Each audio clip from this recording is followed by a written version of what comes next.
Mga kauyod boxing fanatics, pag-uusapan natin ang isa sa mga rason na kung bakit gustong labanan ni Naoya Inoue ngayong darating na taon itong ating pambato na si Jandriel Cuadro Alas Casimero.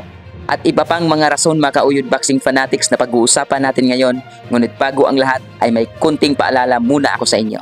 Yo! Cuadro Alas 3-time world champion ng angas ng Pinas, Batang Ormoc, Jandriel Casimero. Guys, kung bago lang kayo sa YouTube channel na to, Uyod Boxing Fanatics, so ano pa hinintay nyo? Mag-subscribe na! Let's go!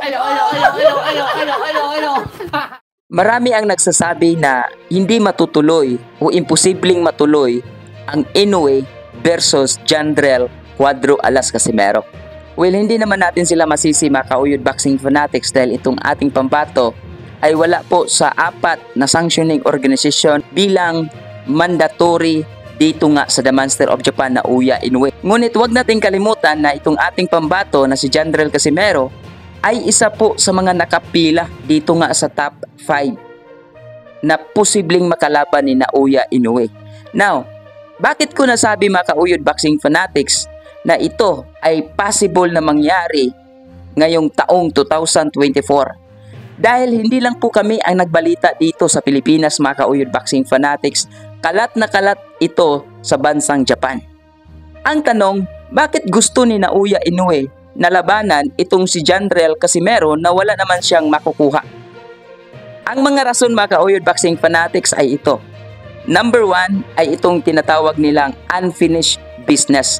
Kung ating matatandaan mga kauyod boxing fanatics, way back 2020 ay maglalaban sana itong si Jandriel Casimero at itong si Naoya Inoue. Ngunit hindi nga natuloy dahil sa COVID-19 at iba pang mga rason. Now, isa ito sa mga rason mga kauyod boxing fanatics na masasabi natin na gusto ni Naoya Inoue na matuloy na dati pa sana ito mangyayari. Now, pangalawa mga kauyod boxing fanatics na rason. Lahat na sigaw ng mga Japanese boxing fanatic ngayon o sumusuporta dito sa kanilang pambato na si Naoya Inoue, ang sigaw po ng mga Japanese boxing fan ay labanan ni Naoya Inoue itong nag-iisang angas ng Pinas, former 3 Division World Champion na si Jandriel Cuadro Alas Casimero. Yan po ang pangalawang rason dahil gusto po nilang makita na dati sana inaabangan nila ito Dati pa itong inaabangan nila na laban dahil ito mga kaibigan ay talagang napaka-exciting fight na mangyayari. Very exciting fight mga kauyod boxing fanatic. Now, ang pangatlong rason mga kauyod boxing fanatics ay ito. Kalat na kalat ito sa Japan dahil nga sa pangtatrash talk at paghahamon ng ating pambato dito sa The Monster of Japan. Nainis po si Naoya Inoue dito. Way back 2019, 2020 hanggang ngayon. Sa one hit, maybe, you know, I'm strong, man. Inoue! You're Inoue! Come on, man! You're a monster? Motherfucker! No, you are no monster. Japanese turtle. No monster, man. This is my plan. 3 people. First, Dragon Dogs finish. Yep. And second, Donaire. And next, Inoue. Grabe yung pang-trash talk ng ating pambato. So ngayon, isa ito sa mga nagpa-trigger ni Naoya Inoue at sa mga Japanese boxing fan.